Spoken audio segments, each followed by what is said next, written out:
So the webinar has started, so recording has started. So we're officially open. Let's see. Great. And just because I don't see two of the people, Betsy, are you there? Yes, I am here. Okay. I was planning, I'm going to a concert tonight, and so you don't want to see me eat. Fair enough.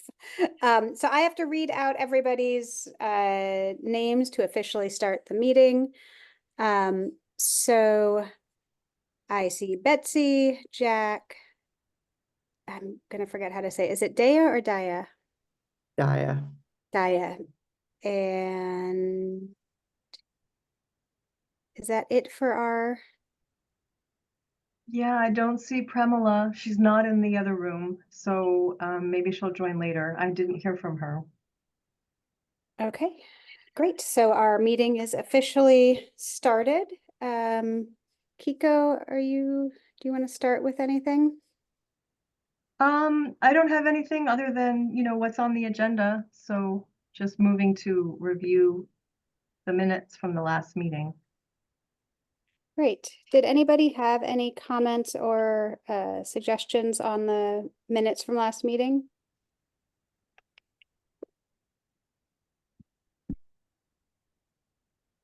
Nope. No. All right. Does someone want to move to approve them? So moved. And a second? Seconded. Great. And I think I have to go around. So Betsy, yay or nay, or Yay. Jack, Yes, approve. Daya, Yeah. and that's it, right? Me, yay. All right, minutes are approved. Kiko, I'm trying to bring up the agenda, and that's why I'm not able to Oh, I'm do both sorry. things at once. Yeah, no problem. It's And I- Pamela here. Sorry, I didn't say I was present and I had trouble joining from the link. I'm not sure why. But it kept asking me to put in my email and then it wouldn't verify me. Anyway, I finally got through. Oh, good, Premila. I was just about to email you the link and then there you were. So welcome. Thank you so much for being here. Sure. I can tell you, Risha, do you want one of us to resend you the agenda so you have it at the top of your? No, I need all of the stuff, so I need to find the email that it's in. I can again resend it so it's at the, or That's fine. Mahim, do you have access to your email, Mahim? Yeah, I can resend it. You can resend, so it's at the top of your inbox. But our next agenda item is public comment. And we do have two attendees. I think that they're both here potentially for the well application, but possibly not. So I'm going to ask if either of you, Mark and Peter, who are in the other room, if you're here for public comment and you'd like to make public comment, please raise your hand and then we'll allow you to talk. Allow you to speak. Yes.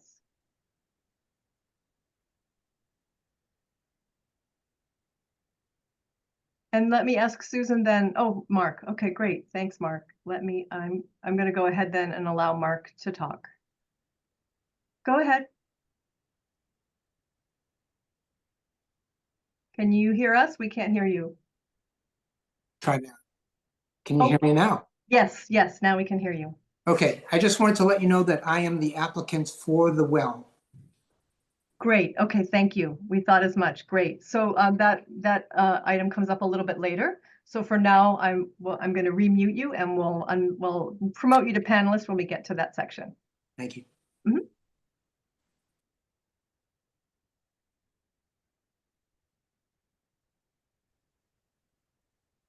And then Peter G., are you also here related to the well application, or are you here for something else? And if so, raise your hand and we can unmute you.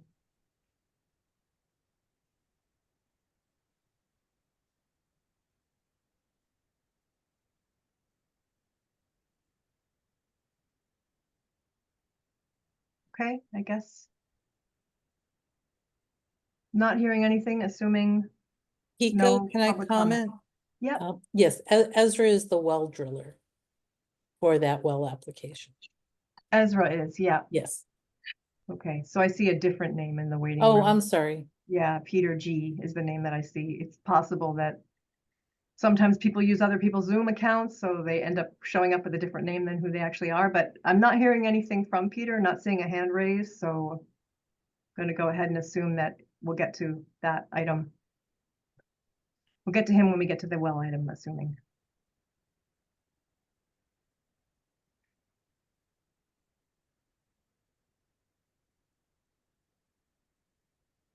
So it Great. seems like we don't have any public comment then for this meeting.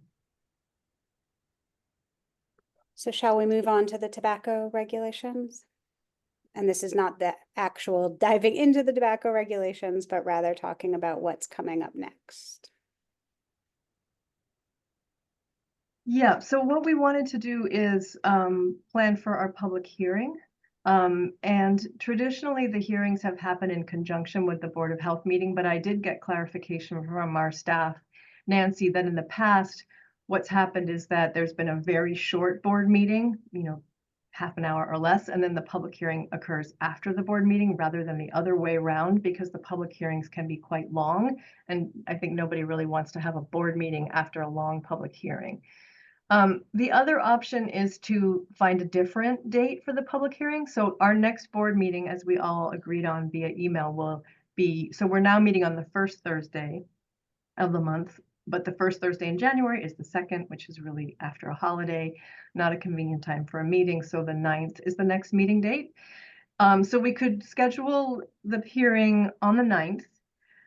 Or we could schedule at another time. And I guess one thing that I want to just let you all know about is that we are getting inquiries about the tobacco regulations. We've gotten a number of phone calls about what the board might be thinking about. There's a lot of buzz out there in terms of this nicotine-free generation sort of trend. The city of Brookline passed that nicotine-free generation policy, and Jack just emailed to me and Risha right before this meeting a news article about another piece of legislation that's been introduced, I think, at the state level to essentially phase out tobacco in Massachusetts. So I'll forward that on to all of you after this meeting. But just wanted to say that I think the tobacco environment is always rapidly changing, but it seems like it's heating up a bit right now. And I'm wondering if if there are things that we need to possibly reconsider about our regulations, maybe not, but maybe we want to have a little bit more time and not rush to schedule it in early January with the holidays between now and then and whatnot. So I'm just putting that out there for the board to consider. I would hate for us to do something and then have it have to be revisited again. And maybe that's not what's going to happen, but I'm just letting you know that there will be people coming to this hearing based on the amount of interest that we're getting here at the health department in terms of emails and phone calls. I mean, it's not ringing off the hook, but there is interest out there. So. Does anyone want to voice an opinion on holding it in January versus delaying? I'll voice an opinion. I guess if there's a lot of interest, I personally feel like I should, as a pediatrician, since it's the tobacco-free generation, I'd like a chance to sort of really dive into that. And I wouldn't be able to do that between now and the first week in January. So I personally would find it more convenient to put that off till February.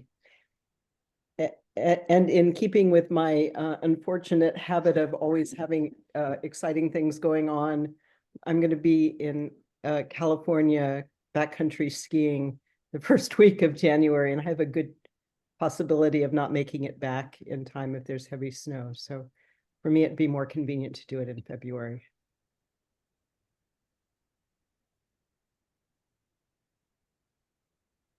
Thanks for weighing in, Betsy. I also wanted to mention that I had heard the city of Northampton had some discussions, their Board of Health, about whether they wanted to do a nicotine-free regulation in their city. So I don't think that they have moved to do that. I really would love to speak with them to hear a little bit more about what they are thinking. So I'm kind of thinking along your lines that there's there's some research that needs to be done, or there's some time that needs to be spent on this. And the board needs to make a, well-reasoned, thought out decision that feels like the right thing. And it might take a little time for that to happen. So, but that's just me. I would love to hear from others. I agree. I feel like I need a little more time also to delve into the issues that have been raised and do some more research and reading.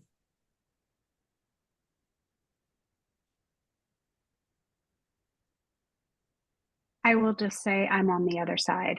I think that a lot of time has been spent on this. I can understand that the people on a lot of, other than Primal and I, were not on this board. And so it might take some time to get familiar with it. I don't think the changes are the move towards tobacco free, unless we had a strong feeling that we wanted to do that. I don't think that that impacts our regulations in any way, because the state will take a long process. I had read the article that I don't actually haven't seen what Jack shared, but I assume it's the same context.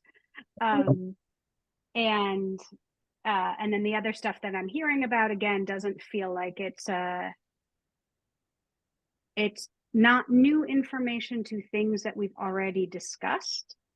It is new things coming down the pike that maybe in the future we will want to add regulations around, but that's just going to happen. And so I respect the need to want a little more time to dig in, but I would not want to push it further than that just because there's new things happening in the world. I really respect that opinion. One question I had, I was at a dinner gathering not long ago, and someone was talking about Belchertown having decided to be this tobacco-free generation. Does anyone know if that's true? I was trying to vaguely familiar. I can't keep track of which towns are going that direction and which aren't. Yeah, I didn't follow up on it, but I agree. It's, we don't want to be boiling the ocean, right? But a little, those of us who are new, I really haven't dug deeply into this, and I sort of feel like I wouldn't want more than a month because I only want to do so much digging. I Yeah. respect what you're saying. You've done your homework and thought about it a lot, and I appreciate that. I also think that there are some things that we've changed in here that would be good to get on the books, and certainly good to get a feedback on from folks in the community that have a stake on it. I suspect we will make changes after the public hearing, and so it's not going to be approved in February, right? Right. It will take time from there, and I do think some of these oversights in previous versions of things we didn't know about and didn't know to check on, it would be nice to get on the books and have regulation in those spots. Betsy, I just did a quick Google search, and you're absolutely right. The Belchertown's Board of Health is set to vote on the nicotine-free generation policy on December 11th. So they have proposed this. Yeah. And I think that you're making a good point, Risha, is that this may or may not be something that Amherst is interested in. It sounds like there's a statewide movement that will take some time. The things that we already decided on as a board are not, are important things that are still worthy of getting on the books. So it sounds like we were sort of, maybe there's middle ground. We don't do it in January, but we don't wait a lot longer to do it, right? That's what I'm hearing. Okay. Are there other thoughts from folks? Yeah, I mean, I'm in the same boat as Betsy in terms of not having the, the knowledge that, Risha has or yourself, but, I definitely don't want to hold things up. And it sounds like it's more just, slight modifications of what's there. It's not, we're not trying to do this nicotine-free thing, so.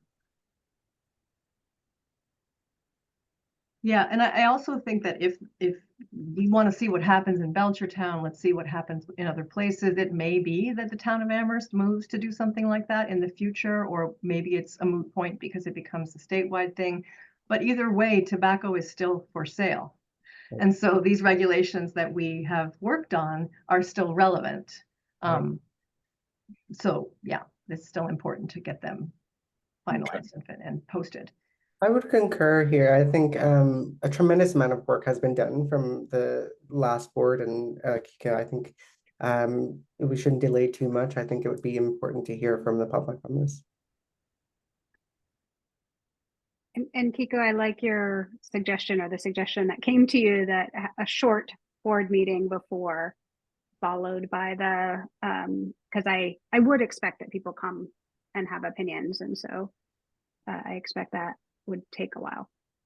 Yep.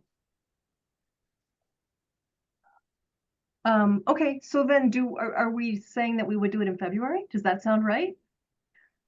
Okay, And that's And the then- 6th. the 6th of February. Betsy, do you have plans? Sorry, I'm just giving you a bad time. Let me take a look.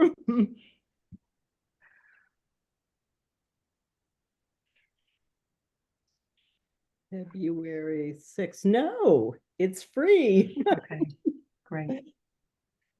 Is there a way to get a calendar invite sent, just recurrent, for the recurring meetings for the rest of till summer, for the rest of 2025, whatever?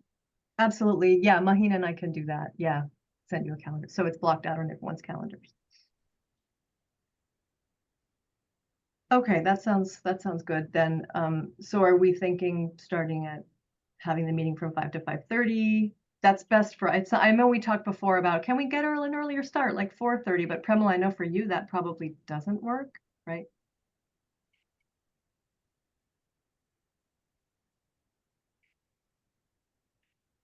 I think you're Sorry trying about there you that. go. Yeah, No well, problem. it doesn't work until January 10th, and then after that, it's fine.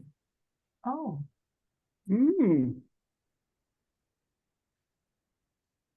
So 4:30 would be okay. I don't know what time you used to start. well, I guess what I'm thinking is maybe we would start the board meeting would be from 4:30 to 5 on February 6th, and then the public hearing would start at 5. And then we would, but from there on in, we'd still have our board meetings at 5, unless you all want to move them up earlier and make it 4:30. I mean, sticking with 5 is better. Okay. That's what we'd settled on, so I'm assuming that we'll stick with that. But just for the purposes of this longer, unusual public hearing, starting at 4:30, just for the meeting, half an hour, then a 5 o'clock hearing. Does anyone have a conflict with starting at 4:30? Okay, looks good. And then the other thing, Risha, you and I talked about this yesterday. So the public hearing is a rather elaborate procedure. It does have a protocol. There's a process for soliciting comments from people who are there. I think it's helpful when it's an in-person meeting. The last one in 2019 was an in-person hearing. It doesn't have to be, but that's something you all can talk about in just a moment. But I can certainly get everybody information about how the public hearing works. There's a script for the chair. There's also a training that I'm aware of that's online, so people can be familiar with how the public hearing happens, because most of you have not been part of one as far as I know, and I've only been part of one. And I think in retrospect, we didn't actually follow the protocol with the body arts one. So now I have it all, and I feel it's a good roadmap, and so that can be shared, and we have time for all of you to get acquainted with that process. Great. And maybe deciding when I would like to have an in-person meeting in not too long, because we haven't all met as humans, and there's a lot of new people. So maybe that is a conversation we could have over email. That doesn't feel like a necessary conversation to have here, and we can decide if it's January, February, March, one of those. Hopefully we can do in person. And that will then, the same conversation around the hearing, whether that's I think those are part of the same conversation, because if it's February, then we're already in person. Is it hard to do a hybrid meeting for the public hearing? or is that something that you go one way or another? So the town council does have hybrid meetings, and there's a room in the town hall that facilitates those hybrid meetings because every town council meeting is hybrid now.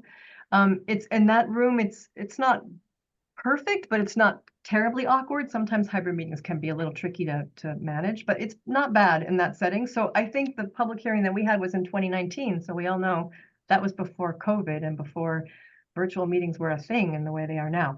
All that to say, I feel like it's probably something we can do, have it be hybrid. That's probably how we'll get the best attendance. But I can look into that and see if other folks have done public hearings in a hybrid fashion, if there's any reason why we can't do it that way. But if it's allowable, it sounds like that might be preferable.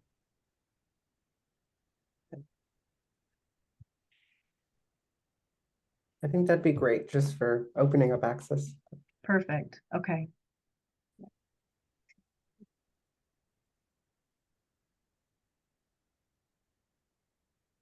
Okay.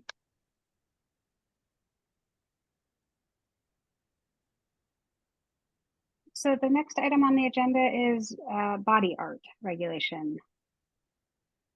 Pull up.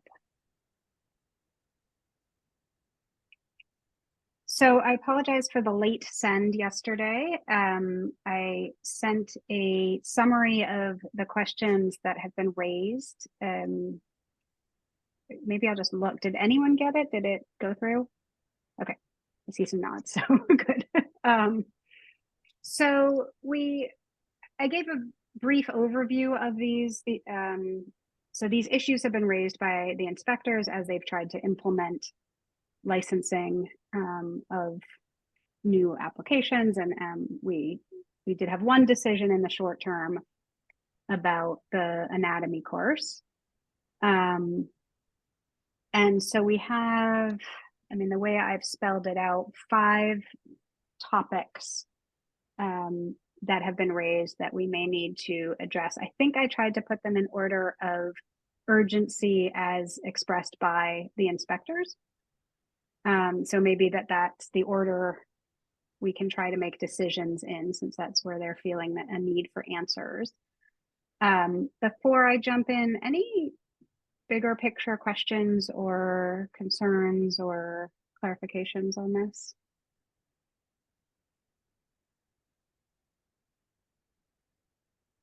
Okay. So the first question was around the social security number requirement. And so we have a line in the things that are required when you apply for a license, and it says social security number. The inspectors flagged that this becomes public record. And while they are currently blocking it, they're wondering if it needs to be there at all.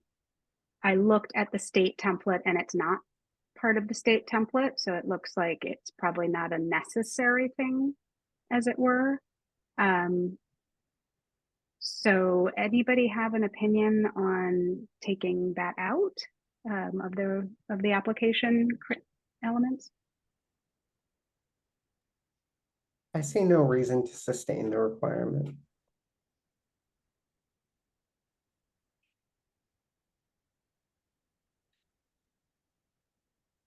Is it as simple as someone wanting to make a motion to get rid of them?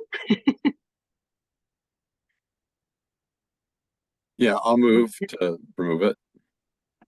Great, I'll second. wonderful. So Daya, Aye. Betsy, I Jack. Aye. Pamela, Aye.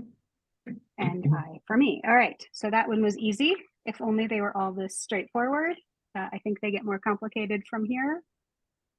So the second question is the longer term dealing with the anatomy course. So we've said for the next year, if you're already licensed, you don't have to have the anatomy course.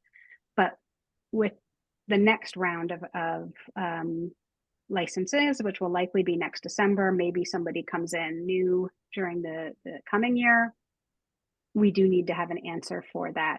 We have a few updates on this.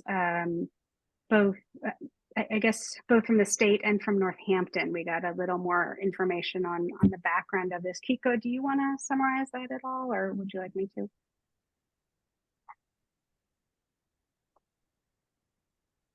You're on mute.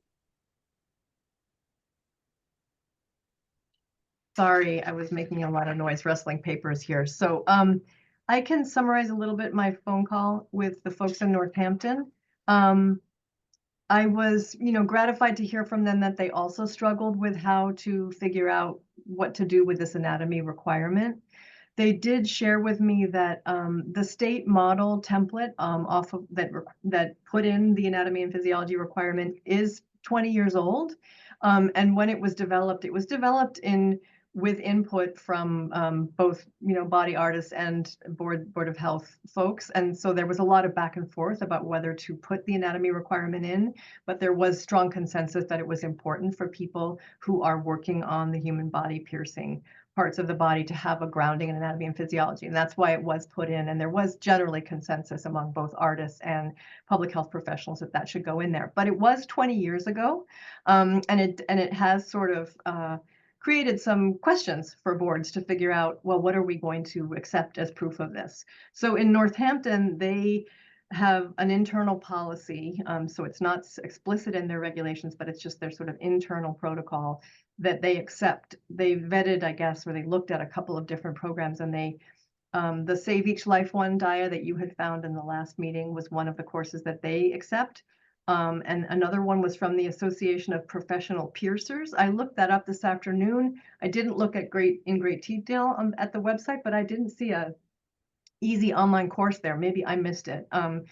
But those are the two that they accept as online courses. So because they did acknowledge that most people don't have a college course in anatomy and physiology, and it's not realistic for people to get that. And there are not a lot of other sort of in-person options, as we've discovered as well. So the way they work it is if somebody comes who's brand new, they have to take one of these two online courses. And I think we should talk about whether those online courses are the right ones for this board. And then they ask that person to start off as an apprentice. Even if that person has been practicing for 20 years in another state, there are some states that do not have any oversight of body artists, no permits, no requirements, nothing. So people can just do whatever. And they may be very good and know what they're doing, but there's no way for people in Northampton to be able to know that. And so they have to start people from scratch, even if they have a resume that says that they've done piercing for 20 years. So they require one of those online courses, and then they require them to be an apprentice for 2 years, even if they do have a lot of experience, because without that, actual proof, they are not comfortable licensing them as full piercers. So that's what they told me about that particular piece, about the anatomy and physiology piece. I think I covered everything, but Risha, if there was something else I told you when we spoke last night that I'm forgetting, please feel free to jump in.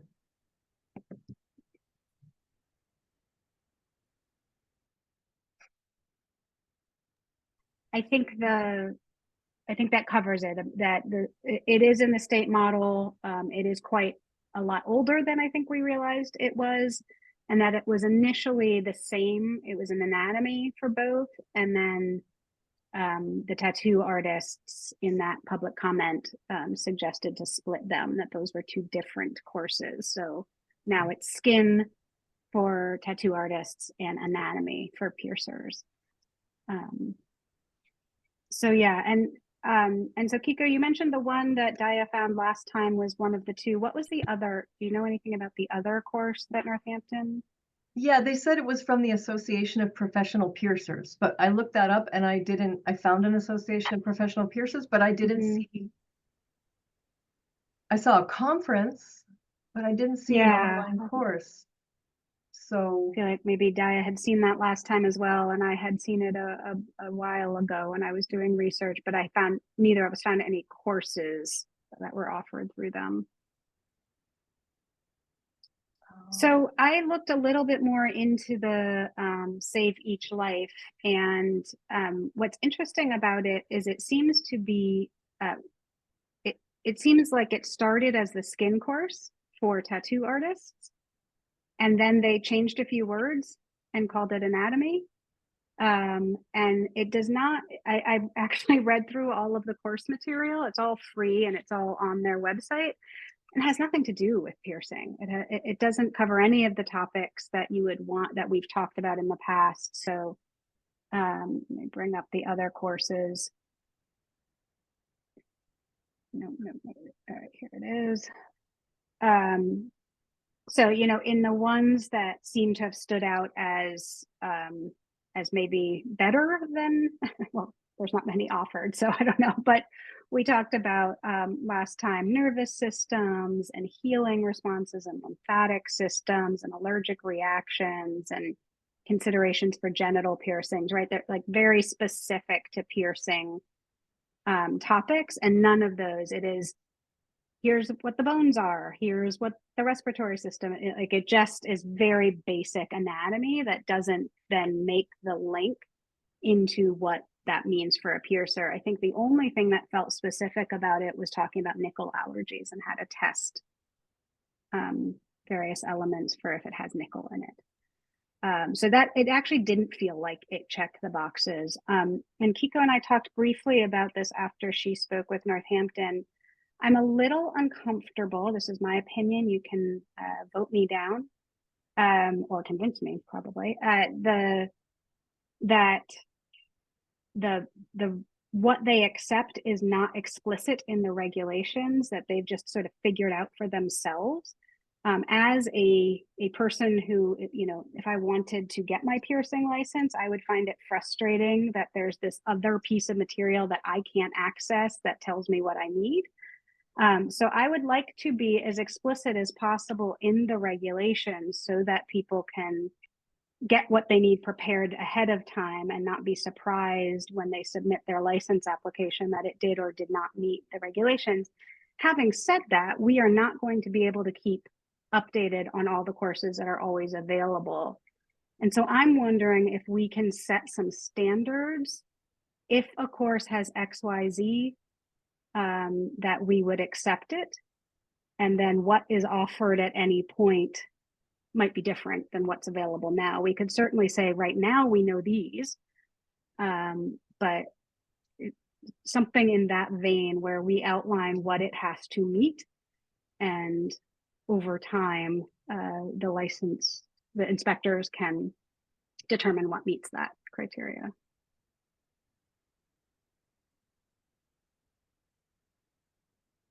I think Betsy, you're muted. Did you say that when you carefully reviewed the one that we thought was okay, it really wasn't okay?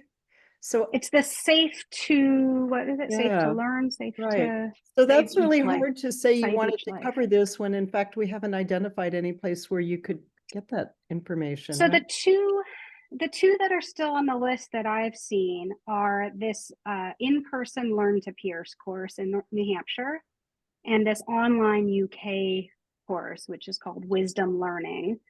That is, again, both of these are anatomy for piercers. Very, very different. One is online and $25, and the other is in person and $600. Very, very different, but at least they both have the same sort of relevant topics for piercers and what they need to know. So this is maybe a dumb question, maybe not, but what is the most common training that piercers bring to the job? Are they self-educated? Are there, where do most of the people who are working now and coming online as body artists and piercers get their training? Is there some professional society or something that defines standards that we can piggyback off of rather than trying to invent the wheel when it doesn't look like there's anything that neatly does that? Looking at people's faces, I'm guessing that none of us know more than any others about this area. I certainly do not know where people are coming from. I think what we're pushing on the regulations as they stand now is that you go through an apprenticeship, right? So that there isn't a huge amount of coursework. There's the There's Yeah. 2 required courses. There's a CPR, and I'm blanking on the other one. Someone probably knows it off the top of their head. Bloodborne pathogens. Yeah. Bloodborne pathogens. So you have to take those 2, and that everything else is pretty much learned on the job as an apprentice. Now, as Kiko said, in other states you can do this without that process, and so I have no idea how that works. It just seems like requiring those 2 courses when they both seem quite expensive, or if those are the only 2 ways we've identified of meeting the anatomy requirement, I'm not sure we should have it there. Maybe it gets subsumed under what they learn in the apprenticeship. But one of them only costs 25, right? Is that what you said, Risha? Yeah, the online version is quite cheap. It is UK. It's UK, It's not so it US. doesn't have the regulations. I mean, there's a lot of regulations that wouldn't be appropriate. It maybe. has, yeah, the last part of the course is on navigating regulatory frameworks and professional standards in the UK. So of course that's completely irrelevant, but we don't require the same for the US. So they actually don't need to know. They probably have to learn something about the UK regulations to pass the test at the end, which is unfortunate, but that's probably the only downside of that. So, Risha, can I just ask, and sorry if you said this and I missed it, but I'm on the Save Each Life website, and they do explicitly state that the Massachusetts Department of Health requires all body art practitioners to provide documentation of a completed course on anatomy and physiology, and that they offer that. So, yeah. But you're saying that it doesn't look adequate. Yeah, if you go into their actual content, so I have, for instance, the textbook open now, and it really is just an overview of the urinary system. There's a page and a half on the nervous system. There's a page and a half of the digestive system. I mean, it has nothing to do with. And when I read their description, like for the 5th time, I realized that they had just put the word piercers in what had been the skin course. It took me a really long time to figure that out. They're doing what I would do if I was a business person. There is a requirement that everyone has to meet and no way to meet it. Why not offer something and charge $150 for it? Yeah, so I guess the question that you're asking is whether or not we should have a specific to piercers course, a course specific to piercers as opposed to a general AMP. Well, I think there's 2 larger questions here, right? I mean, we can get rid of this is from the state template. It wasn't our idea, but we can get rid of it. It is not a mandatory thing to have in our regulations. So we could just get rid of the requirement altogether. Or we could, if we keep it, I think it needs to be a little clearer how one meets this. And I'm suggesting maybe just to say, if the course does A, B, and C, we consider that met, and that's at least clearer. It doesn't mean that there will always be a course available that meets A, B, and C. But I would hate for someone to take an anatomy course for this regulation and have it be a completely useless endeavor.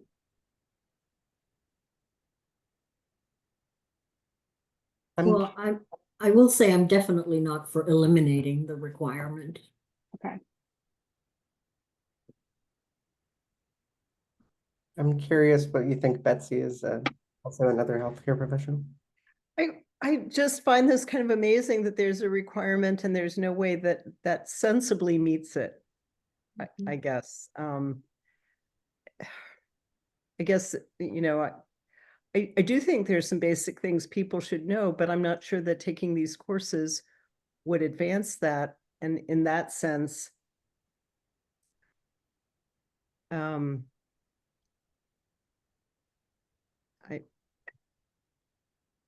I'm a little skeptical and would probably move to feeling that it's more useful to have the apprenticeship and just, I think as a parent, I'd like to feel if my child was getting pierced by a licensed person in Amherst, they know about they know about these basic things, and that they, there aren't unsafe practitioners who have no grounding practicing in town. So I see the value of it. I just feel it's so hard to want to have a requirement for something that there really isn't a reasonable way of meeting.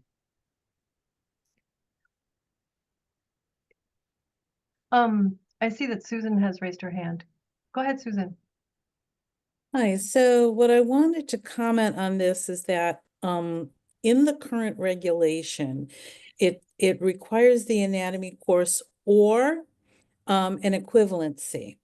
And my understanding is that health departments are moving towards requiring these anatomy courses, even though there's a dilemma about do they really even exist? But if we could go back perhaps and better define what an equivalency is, what it is we're really looking for, what the kind of information in the anatomy course, then without actually changing the regulation, as the inspectors looking at the applications, we'd be better able to determine if there is an equivalency or not. So if we had some guidance on what equivalency meant, we might not need to actually change the regulation.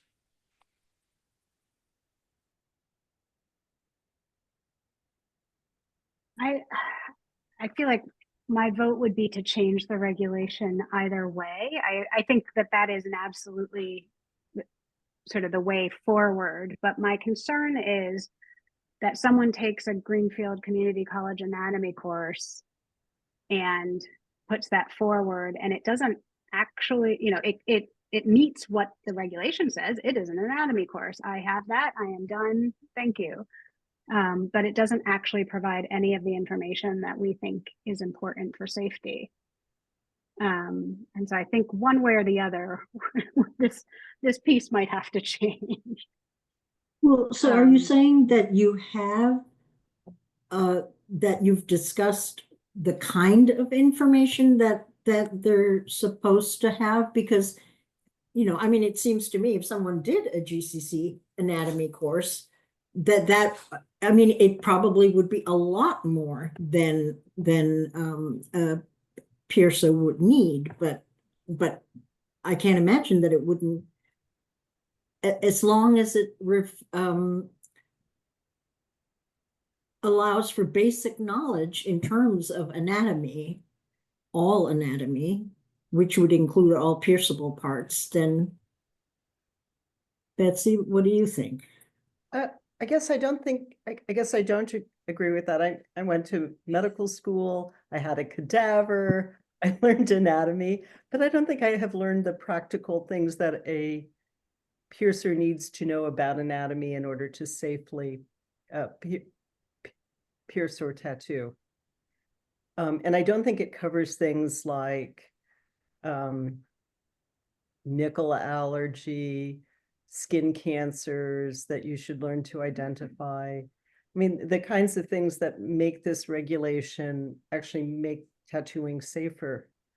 So I think a general course in anatomy is a semester on a lot of things that's helpful for, but I think it's too much and too little. It's just not applied to this, and I don't think people would have enough of the understanding of skin, how it heals, from taking a basic anatomy course. I don't even think I learned enough about that in my medical school anatomy course. Yeah, that makes sense to me. But then if we're clear about the kinds of things that they need to know, are we at a place where we can spell that out? I mean, apparently there isn't a course that we've identified yet that meets these things, but so I mean, I would just say that there are two. well, the Save Each Life, is that what you were referring to? Oh, No, okay. there's the Learn to Pierce is a group in New Hampshire that's an in-person course that is just for this. It is part of a much larger course, but you can just take this segment so that you meet the requirements for Massachusetts. And then there's this online UK version, and their outlines are quite similar. So they provide a good starting point to me anyway of, oh, these are the things. So the Learn to Pierce is an overview of the nervous system with emphasis on the facial nerves, an overview of male and female genitalia, the skin and healing and repair, different types of skin trauma or injury, the lymphatic system lymphedema, why piercing opens cannot be restricted, hypertrophic scarring, follicular cysts, the body's response to injury, fever, complications of inflammation, and contact dermatitis. Now, I don't know what all those things are, but they all seem really important. I do, and I would say that's a very good list, and it's very different. Yes, from I what you get agree. in an anatomy class. Yeah, I agree. I have The some, UK one is very similar. Yeah, sorry, Dave. I have some hesitation saying that folks should spend $600 and go to an only in-person opportunity to be able to pierce. I feel like it's quite a hindering and restrictive sort of suggestion. I agree that the UK option, which I think you mentioned was quite similar to the Learn to Pierce in certain ways. There is this regulation that's not super significant to their learning, but might be more accessible as an option. Yeah, and I guess my bigger picture concern, so in the immediate, these are two very different ways to meet this standard. And to my slightly unknowledgeable brain on this, they both seem to meet what I would want someone to have. One is hands-on, one is just, do you have the knowledge? I'm sort of okay with either of those options. My concern longer term is that new options will come in and these two might fall out.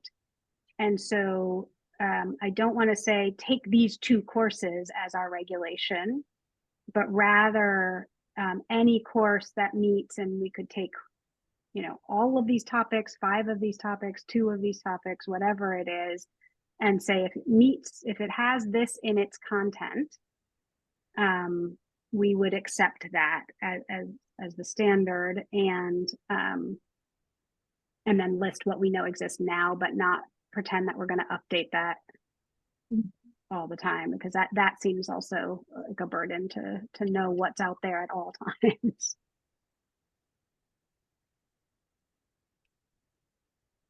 So Risha, just one more question about the Save Each Life. I mean, remembering that Northampton does use that, and maybe they have a different set of standards for what they feel is acceptable, which, the whole thing's kind of interesting, but what you're supposed to do is self-study and then take this test, right? So are you able to see the test without paying the money or not?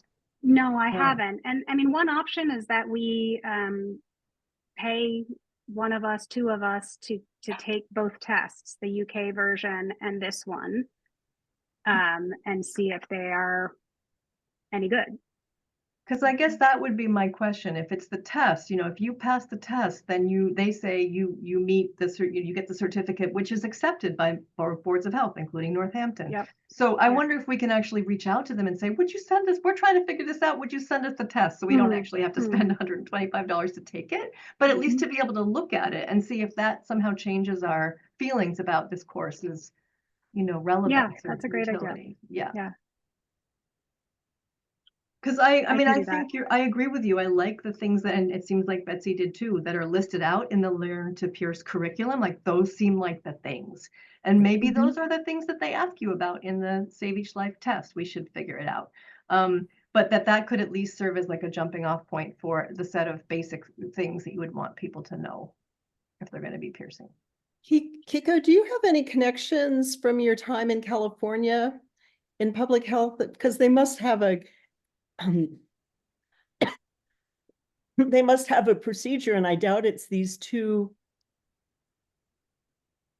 items in a state as large as California that has such an active body culture, piercing culture. Yeah, so I mean, I certainly have public health connections in California. Remember, I was a maternal child health expert when I was there, so this is all new stuff to me. But I mean, I could certainly reach out to people in the public health department who were working in this area to find out. I mean, I agree, there must be other resources. It just seems like, I think the part that's hard is the vigilance of like knowing what the state of the art is. Like if people find out that something is actually the new thing to worry about, that puts just trying to know what those things are. It seems like there's more and more body art and tattooing happening in the world, that there must be resources for vetting safety of that. And it would be nice to not reinvent the wheel and to make it, as Risha said so nicely, just to make it really clear what meets the requirement and not have to keep revisiting it. Yeah. I like the idea of maybe talking, if you've got connections in California, that would be great, but a state that doesn't have this that does license, that does care and want to ensure safety, but doesn't have this requirement, and how they assume that this knowledge is getting learned. Is it part of their apprenticeship? Is it just not a requirement?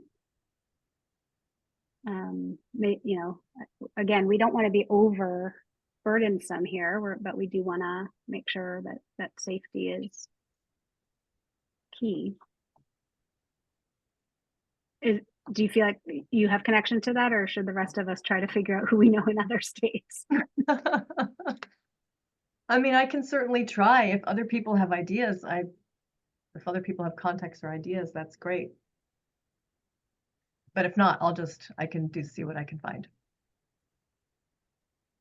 I have a question. Perhaps we can do both, where if there's time and space on our schedules, to compare the UK course with the Safe Beach Life course, and also reach out. I'm not sure if that would be helpful, but yeah, I don't think any of. I think we're clear we're not going to make a decision tonight, and so we've got a month to. I mean, we have a lot more, but our next meeting is a month, and to see if we can get enough information to feel like we know how to make a recommendation here. I'll make an offer to look at two local, to reach out to two of the local people and just ask them, like, how do you learn what you need to learn for? And that'll be fun and interesting for me and maybe helpful. So I'll do that in the next month. I'll go to a Northampton body art place and an Amherst body art place and just ask how people learn what they need to know. Great. And thank you, Betsy. Sorry. I think that's great. Just so you know, there's only one body art establishment in Amherst. It's Wanderlust Tattoo, right quite near the health department office. But Northampton has many more. So they have a lot more artists than we do here. Yep. Okay. Well, I'll do that one artist and then I'll find some people in Northampton. Fantastic. And Susan, you still have your hand up. I don't know if you have a new comment or if that's left over from before. Okay. Just Sorry. No problem. Thank you. Mm-hmm. Yeah, I think that makes a lot of sense. And I thank you all for offering those. So maybe we can come back next month and see if we've learned more and if we have any insights. Just so you all know, all of the courses and those outlines are at the end of what I sent yesterday. So Betsy, if you're talking to people and you want to say, well, did you learn about that all those topics are there. Great. We have 5 minutes left in this section of the agenda, and I don't think we're going to get anywhere on a new topic in 5 minutes. So I suggest that that's where we leave this one for today. I want to just thank you for all the hard work you did in putting together those notes, Risha. I thought they were so clear, and I really appreciate all your efforts. Thank you. And that's really because Susan and the team was very clear about where they were struggling to apply the current regulations. So that also goes to them. Thank you, Susan. I agree. Thank you, Risha. And I also wanted to say, Betsy, that when you do talk to tattoo artists or, body art artists, these questions about guest artists and apprenticeships and how they're managing those might also be an interesting place to go. What I had heard from Northampton is that they, in terms of apprentices, they rely on individual body art establishments to sort of come up with a curriculum. They get an apprentice for 2 years and they expect them to accomplish X things by 3 months and X things by 9 months. And then Northampton does look at because there's an hour requirement that you have to complete.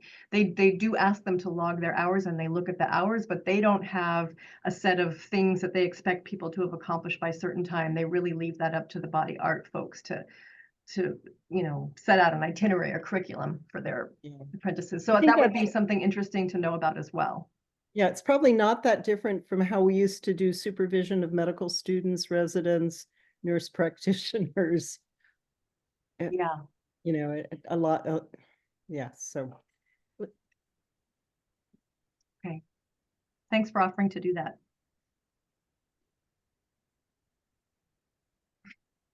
So shall we move on to the new topics?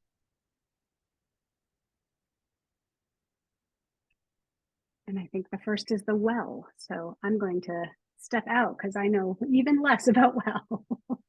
Okay, so we do have Susan, and then Maheen, do you want to promote the two folks in the room to panelists so they can join this conversation? Yeah, I can. Thank you. And Susan, we have all the documents that you shared. Do you want to give a summary? Thanks. I'll just say briefly, this came as an emergency situation because the owner's current well is contaminated. I did ask if he had explored options for possibly making repairs. I did a site inspection. We looked at the well. It's at the bottom of a slope. It has a concrete cover.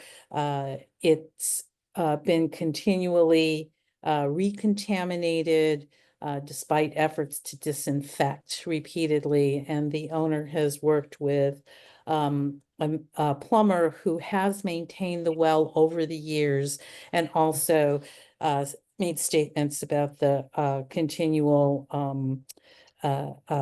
contamination of the well over time. So this led the owner to just decide to seek a new well. We have an application from the driller, provided all the appropriate documentation. The site looks appropriate. We don't see any issues on the site, and a preliminary look by the wetlands administrator also saw no problems with the site.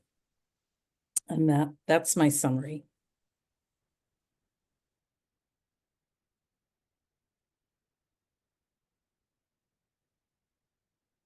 Oh, I'm sorry, I want to add one thing. So as I mentioned, the current well is behind the house at the bottom of a slope. The new well would be located at the front of the house, which is at the height. So we wouldn't be having, I believe, some of the possible contamination issues. And it could be because the well has concrete that there are some microfractures in it causing the recontamination. Okay, that's it.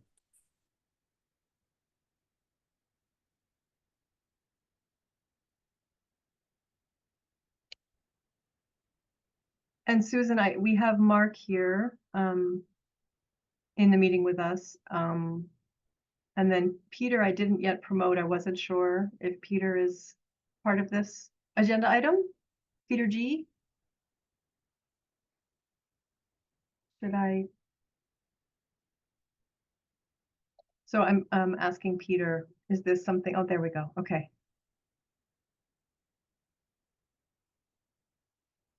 Any input from Mark or Peter on this? You're muted if you're trying to talk. We can't hear you. Either of you.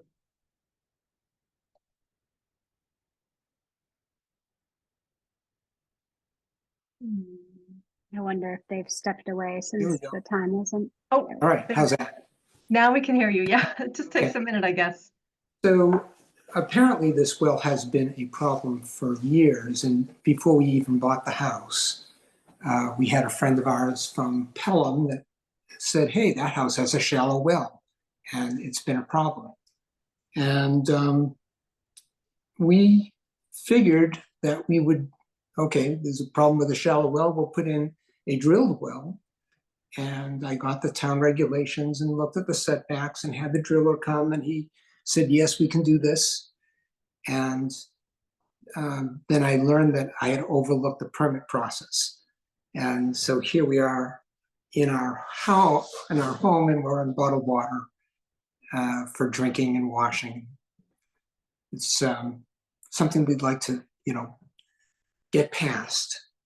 And there is an alternative for using a UV system to kill microorganisms, and that is an item we're pursuing, but the well is at the bottom of the steep hill, and it's always been a problem to access it. And no matter, if the pump goes out or there's fractures in the casing, there's really no way to get equipment down there that would be a palatable approach to us or the town. And so we are looking at putting a drilled well in the front of the house that's easily accessible. And we would have the benefit of depth to avoid, animal droppings or whatever contaminating the well. And that's the way we'd like to approach it.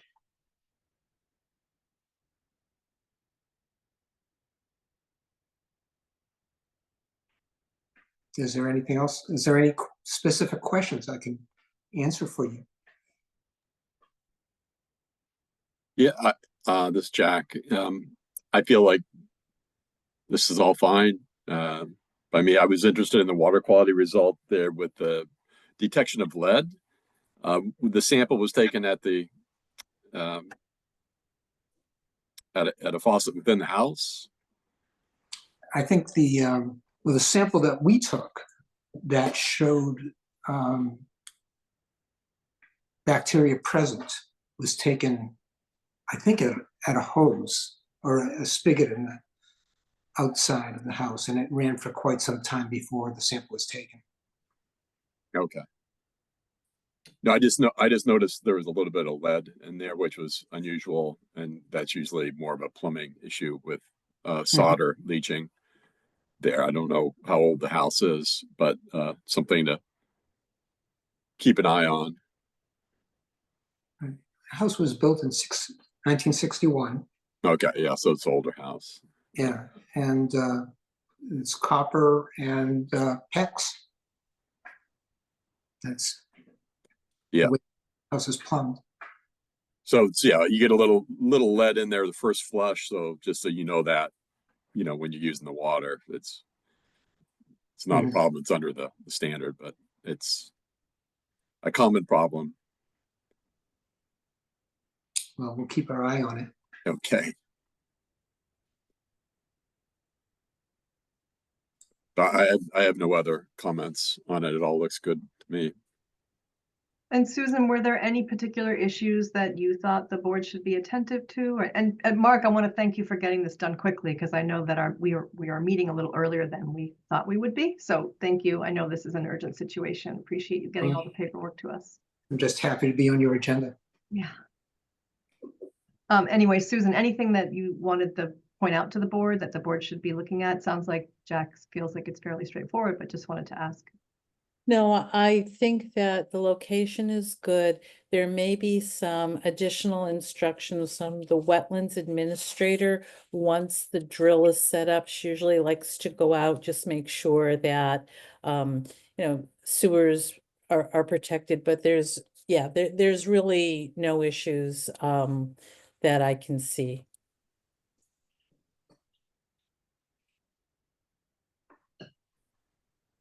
Okay, thank you.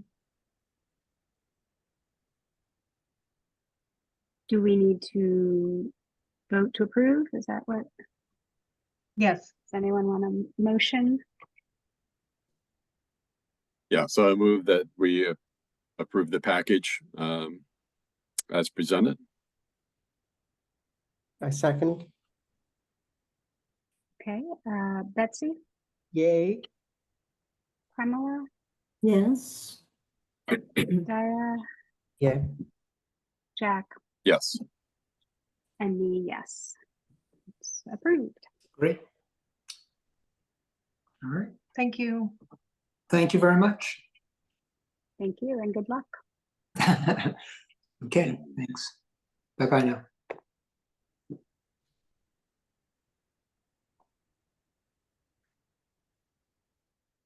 And the next agenda item is planning for the future Board of Health meetings. Yes, so I wanted to just give the board some things to think about in terms of future meetings. So looks like we have our February meeting will be brief, and then we have the hearing, the tobacco hearing. We're also working on this body art regulations piece. I think we talked about our well regulations and what we want to do with those in the future. And you know, Jack, I think you had raised the question of geothermal wells and why those are coming before the board, and should they be coming before the board, and which components of drinking water wells should and shouldn't come before the board. So I think there's some refinement that needs to happen there. So maybe, but I also feel like we've got a couple different things going. We've got tobacco going, we have body art going, and then I think this well regulations is another sort of meaty piece to dig into. What I wanted to mention about the geothermals is that in this last meeting, I did bring up the topic of this project at UMass. There's a big geothermal project at UMass, and whether the Board of Health has jurisdiction over that project or not. So generally, UMass Amherst is state property. I think I've said this before, but I'm just going to say it again to make sure everybody's clear. It's state property, so we don't generally have jurisdiction over the things that happen there. For example, Susan, as a health inspector, does not inspect their restaurants. They have their own Board of Health, they have their own environmental health department, and they do all that work internally. We don't do their infectious disease tracking, they do all of that internally. But in the case of the geothermal well project, it has come to my understanding that there are actually no state regulations that are governing geothermal wells. There are Mass DEP, Department of Environmental Protection guidelines, which must be followed. But there isn't an actual quote unquote geothermal regulation that's statewide. So we did pose the question to our attorneys because I wanted to make sure that the Board of Health with our current regulations wasn't being negligent in exercising its jurisdiction in this particular case, if that was in fact indicated. And we were told by our attorneys that, yes, we do actually have, it's the opinion of our council that the Board of Health, because we have well regulations with geothermal wells written out in it, does have jurisdiction over this project in the absence of a statewide regulation. Whether we choose to exercise that jurisdiction depends on a number of factors.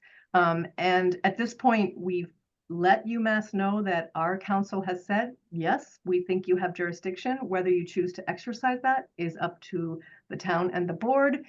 We've let UMass know that, and they are talking with their council about this. So that's where it stands. I did promise to follow up on this issue because there had been questions and I kind of wanted to understand it myself. I think we still don't have resolution. I do understand that we're not required to exercise our discretion, our jurisdiction that is discretionary. And so I think we're in this place of really wanting to hear back from UMass at this point. So I just wanted to update everybody on that particular issue. And then I think we need to have deeper discussions about geothermal wells in general and whether that is something that we want to have the Board of Health continue to look at. In other towns, for example, in Needham, and as we get into this, I can send these things out to you. I looked at their regulations, the Board of Health in Needham, and they have much more detail about geothermal wells in the actual regulations about closed loop and open loop systems, things, you know, criteria that must be met in order for the board to issue a permit. A page and a half of information compared to our 3 sentences that are in our well regulations. So clearly it varies from municipality to municipality. I don't think Northampton has any regulations at all. I didn't find any on their website. They have a different process. So it's up to us, you know, with this new board to decide what we want to do going forward. So I'm just setting the stage for that conversation essentially. And I don't know if you have any questions about everything I just said.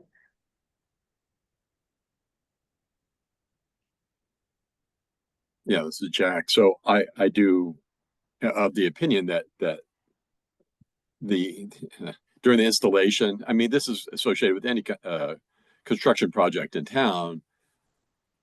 You're going to have concerns with stormwater runoff of, you know, stormwater pollution prevention and noise. But those two things are always dealt with any development project by, you know, the planning board or otherwise. So I personally, I don't really see how the Board of Health has any sort of value to add, given that it's a construction project, similar to, you know, to others where, you know, you're digging a foundation, you're drilling a hole here. You might be drilling a hole for a pier, you know, for a foundation, same thing. And so I don't really see us digging into it to the extent that we would need to see them. No pun intended, right? Digging into it. Sorry, I couldn't resist. Everything's subsurface, you know. Come on. Yeah, I appreciate that. I think that is the question before the board. So I do think that we want to add this to our list of things. You know, we have body art, we have tobacco, we want to finish up. I think we should talk about well regulations in the coming year. And I think that is the essential question is what are the health issues that the Board of Health should weigh in on? What are they? Are there any? So what are they? You know, so that's the conversation I think that we can have in terms of refining our well regulations in the future. Yeah, I think we have an opportunity to narrow our scope a little bit and Yeah. not include the geothermal. But that's, again, my opinion. Okay.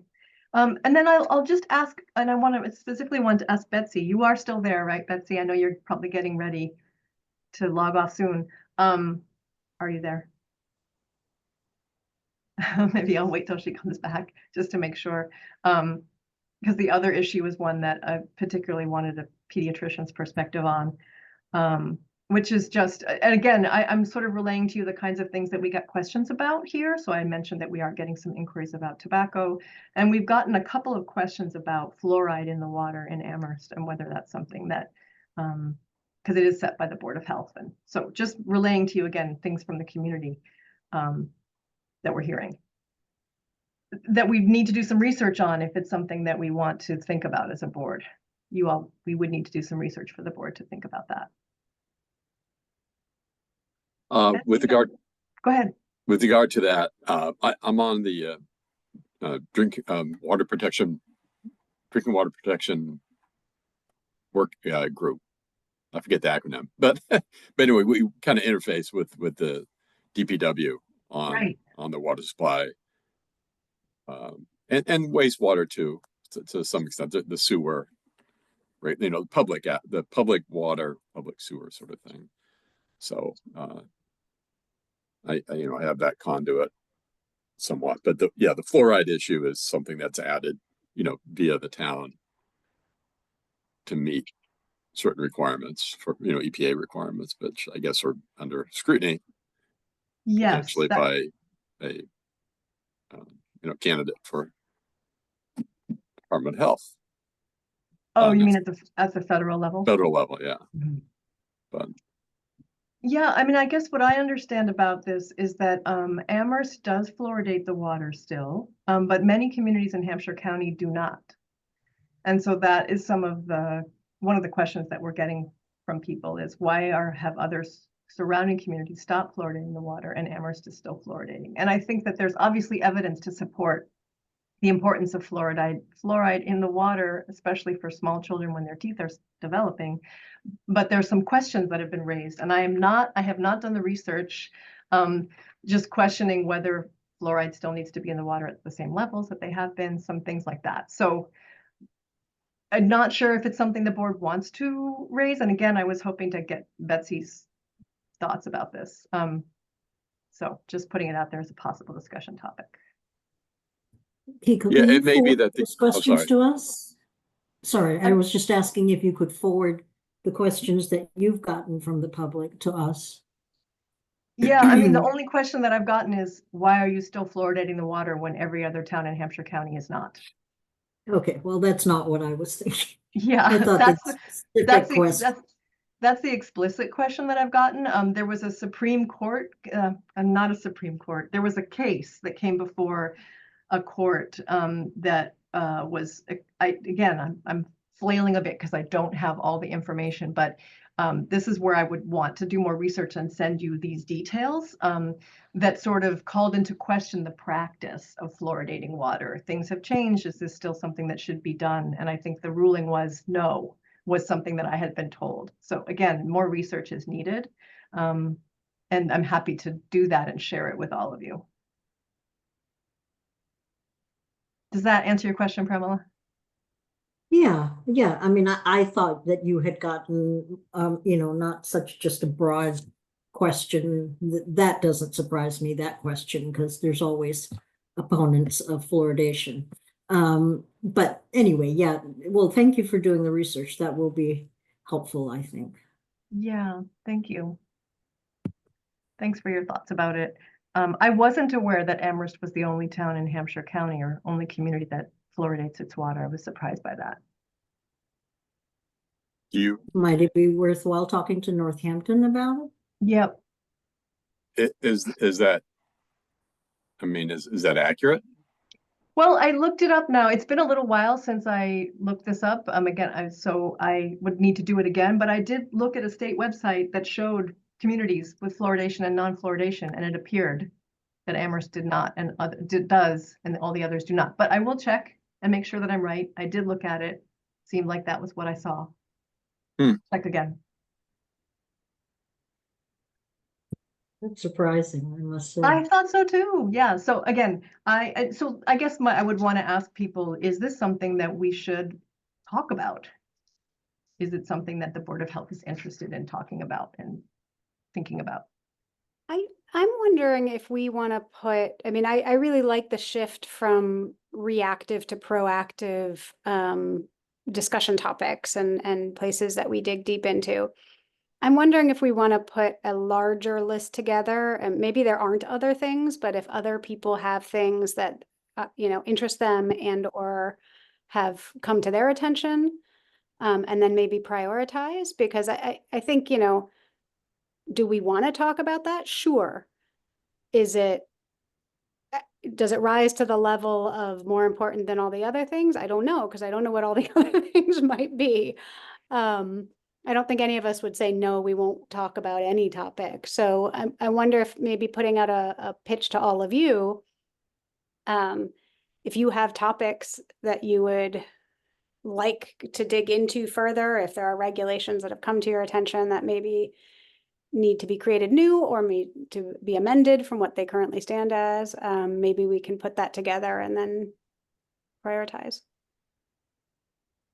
I think that's a great idea, Risha. I definitely think we should include the fluoride conversation at a later date, along with other things that we can compile and prioritize.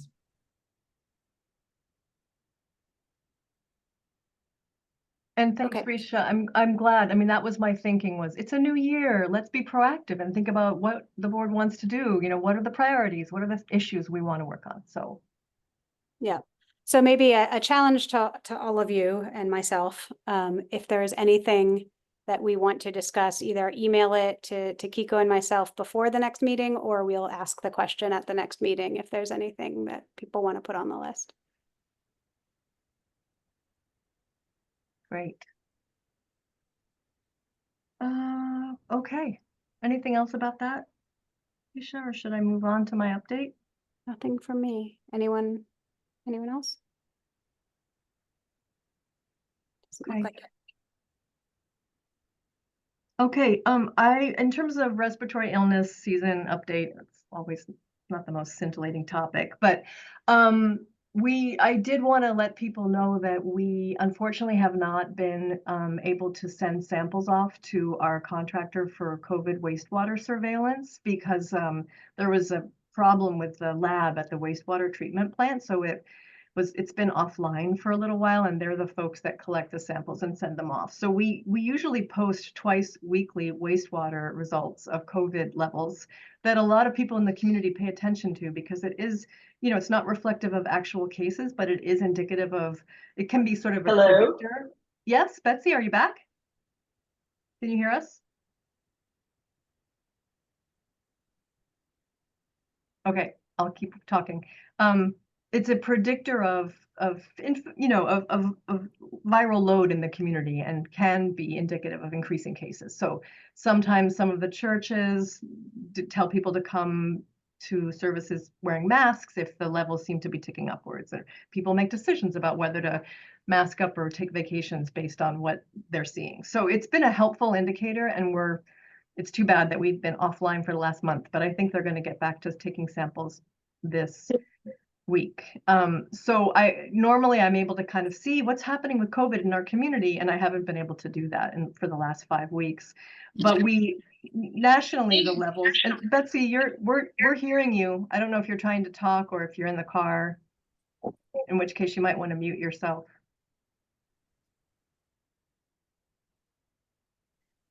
I think she might. Okay, Hello, can you guys hear me? Yes, we can hear you. Can you hear us? Yes, I was listening to you before, but I wasn't able to unmute myself after I switched to my telephone. So I went out and back in. So I heard the fluoride discussion, and I think that it's inevitable that we're going to be asked to weigh in after RFK's comments about fluoride and the greater attention to this. So I guess it's inevitable that we'll have to talk about this. I think. Yeah. So I have looked at that literature, and I'm happy to talk about it. I think there'll probably have to be public. I mean, it will be a project, I think, right? Most likely, yes. So I guess this is what I volunteered for. So I guess it's not going to be fun, but I guess I'm in for it. Right? Yeah, we definitely would count on you. And I think you're right, with the administration change and the appointees, it's an issue. I also, I was flailing earlier, I don't know if you heard me, but trying to remember about this. It was a federal district court in California that ruled that the level of fluoride in US drinking water was posing an unreasonable risk to public health. Yeah, so I think I have to leave now because I'm going to be late for my concert, but I think there are medical issues, and it isn't as black as white as it isn't an unreasonable thing to look at it again. So okay. I think it is something that we should do. It's just that's going to evoke a lot of unpleasant discussion, I suspect. But it's important, and I think it's not a crazy thought to look at this again. There's an argument to look at it again. All right. Thank you for finding a way back into the meeting to weigh in on that. Appreciate it. Okay. I'm going to sign off now, though. Okay. Bye-bye. Okay, good. I'm glad we got to hear from her on that. So then back to what I was saying about COVID. So nationally, COVID levels are low. Flu levels are still low. They're starting to ramp up. It's after the Thanksgiving holiday that we expect things to kind of ramp up. But we are in a better place sort of respiratory illness wise at this time this year than we were at this time last year. So overall, feeling a little bit slower right now. We had the big COVID spike back in September, which was quite significant and quite unusual. So it's not always the same. The peaks and valleys are not always the same with COVID. So just keeping an eye on that. We still have tests here. We're still, we're also ordering more masks and gloves for folks. We want to be able to make sure that people have access to PPE if they need it.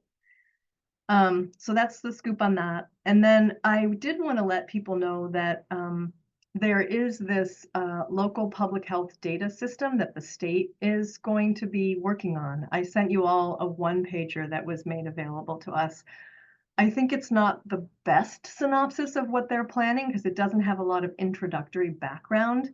I'm going to give them some feedback as to how I think they could fix up that one-pager a little bit. But essentially, I think we've talked a lot, even in this meeting today, about how there's so much variety from municipality to municipality in terms of what things are regulated, how they're regulated, and there really is a move at the state level to standardize. So to standardize inspections so that everyone is using the same checklist, whether you're in Middlefield or Boston, for your restaurant inspections. So as part of that, they're going to be developing, they have the state has the Office of Local and Regional Health, part of Mass DPH, has a big chunk of money, $90 million in ARPA funds, to develop a statewide, what they're called, local public health solution or database that would be the repository for every municipality's inspections reports. It would also be it'd be a place for municipalities to put in data in a standardized way and also get data out. So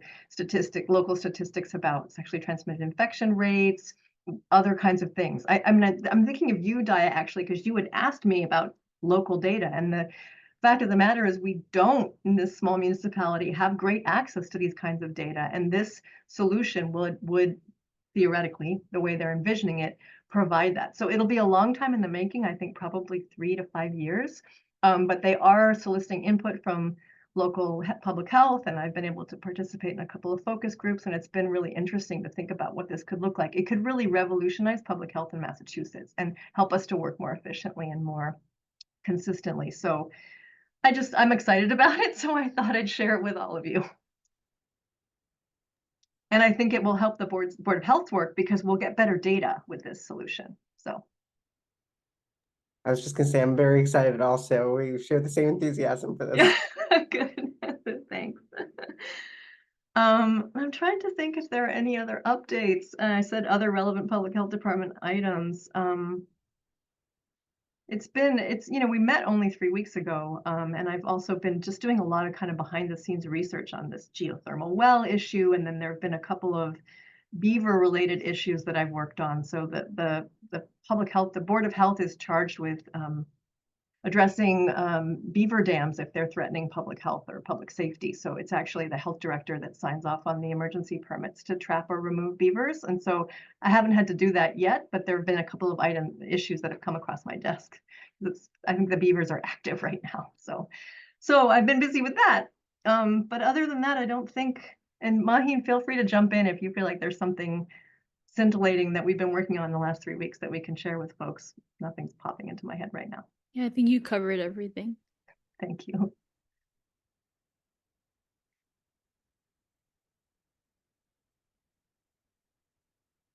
All right, I think that's it for my update.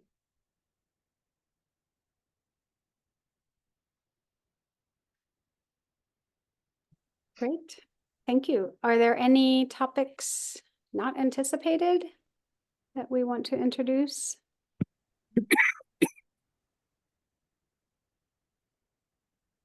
If not, oh yeah, please. Sorry, just a quick question about the wastewater treatment plant. Do we have an idea of when that's coming back online, or? Yeah, so I want to make sure that people know it's like the wastewater treatment plant is working just fine. So if it would be a big problem if that plant was offline, you would know. So it's fine. It's just their lab, which is where they do some of the testing. Like for example, the Puffer's Pond water samples get tested in that lab, and it's the lab staff who collect the wastewater samples from the plant and ship it off to BioBot twice a week, which takes a little bit of time. So they've had to repair some of the lab equipment due to this incident that happened. So they haven't been as available to collect the BioBot samples. So the lab is basically operating. They just haven't had the bandwidth to do this work for us because of some equipment that was offline for a little while. But it's functioning just fine. They just haven't had the ability to do the sampling for us. Does that answer your question? Kind of. I wonder when they're able to do the testing specifically of COVID, as I know you mentioned that some people use it to sort of operate. Yeah, so they told me that they hoped to start taking samples again this week. Normally they take them on Tuesdays and Thursdays. So today is Thursday. I'm hoping they took a sample today. If not, it'll be next Tuesday. And then it gets sent off to the lab and we usually get the results within 2 days. So there's always a delay, but we're usually able to regularly post 2 results every week. And that helps us to see, you know, what the trend line is. Thank you. Sure.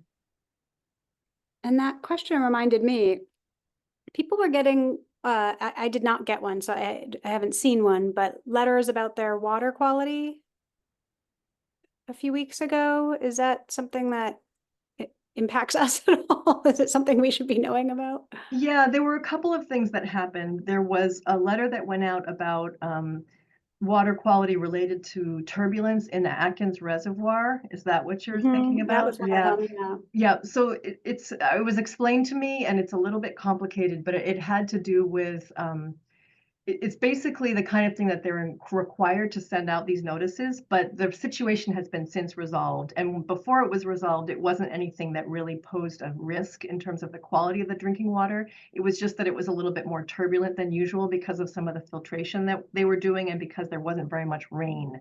So there's sometimes their measures that they use are a little bit off because they're calibrated to expect a certain amount of water and there's been less rain, so the measures were off. But it wasn't the water quality was never in question, but they have to send this letter out. So I think it was a little bit confusing for people to receive that because it was a little bit of an after the fact kind of notification. Okay. But it's not something to be concerned about. If it were, then the Board of Health would have been involved. If there was a water quality issue, we would have been sending out like urgent notices to people, or public health would have been involved. And then the other thing that they're doing is the lead service line inventory. So they've done a survey out to all Amherst households about whether you have lead in your pipes, so that they can make sure that there's a way to address that and help people to remediate or change out their plumbing if they have lead in the pipes. And there is very little of that here in Amherst. So the survey has come back with very few places or homes that actually have lead in their piping, and some that were not determined, and they're working on that. But that's the other sort of water quality survey, townwide survey thing that's happened in the last 2 months. Those two things. Yeah, and I think you're right. I think I heard about both of them and wasn't sure if they were part of the same thing or not because I got neither of them. So. Yeah. Right. Great. All right. Any other topics that people wanted to raise? And if not, can I move to adjourn the meeting? Do I have to ask someone else to do it? I think I can move to adjourn the meeting. Can I have a second? Second. I'll take Premila because she said it out loud. And Daya, Aye. Jack. Aye. Premila. Aye. And me. All right. It was great seeing everyone. Thank you for your thoughts and time tonight, and we'll see you next month. All right. Happy Bye-bye. holidays. Happy New Year, Thanks, everybody. everyone. All right. Bye-bye. Yeah. Happy holidays. Thanks, you too. Bye.